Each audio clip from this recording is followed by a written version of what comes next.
Rendez-vous dans un salon du livre et des papiers anciens fin mars à Paris pour voir ce qu'on y trouve, ce qu'on y croise et comment se porte le secteur.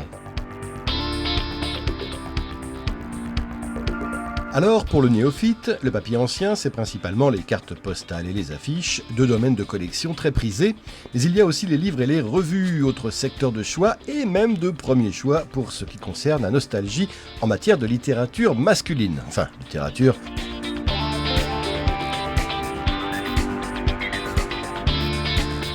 Mais au fait, qu'est-ce qui marche le mieux en ce moment ? Ce qui marche le mieux actuellement, c'est surtout ce qui concerne, à mon avis, le régionalisme.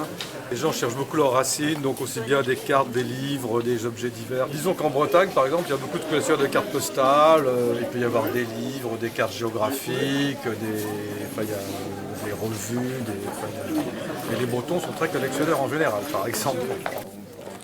Ce monsieur n'est pas breton et il collectionne l'Illustration, une revue hebdomadaire née en 1843. Mais il cherche juste les numéros hors série de Noël. Bah oui, les hors série de Noël. Il y a une catégorie de travail qui est extraordinaire et puis que l'on ne retrouve plus. On ne fera jamais ce travail-là. On a encore ce boulot-là, vous voyez. Et puis la plupart des gens, qu'est-ce qu'ils font ? Ils découpent les pages et puis ils les revendent à la pièce. C'est absurde, on est en train d'abîmer des pièces extraordinaires. Je vais vous donner ma carte parce que moi je suis spécialiste dans l'illustration. Vous n'avez pas eu des archives ? Non, moi je suis pas sur Paris. Vous voyez, Je fais le salon de Champérac. Ah bon, très bien. Mais laissons ces deux personnes faire affaire, puisque c'est fait pour ça les salons, et intéressons-nous aux vieilles affiches, avec Gérard Marcu, un pro du genre, qui nous explique ce qui se cherche et ce qui se vend le mieux comme thème en ce moment. Aujourd'hui, c'est plus voyage, évidemment, régionalisme, mais ça a été boudé pendant des années et on était plutôt collection publicitaire, quoi, voilà, la grosse publicité. Il y a la publicité, la boisson, qui est très demandée. On a l'aviation aussi les estampes. Autre tendance émergente, l'affiche politique.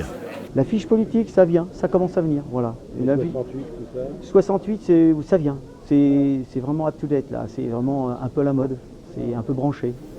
Mais au fait, pour se payer une de ces belles affiches, quelle est la fourchette des prix ? Là, je commence à partir de 40 € dans du petit format et il n'y a pas de limite, ça peut aller les plus belles, les plus rares, bon, ça peut être les cassons, l'oiseau bleu, voilà, c'est une affiche qui vaut 8 000 €, voilà. Et la Dunkerque qui est plus rare, je demande 8 000 € aussi.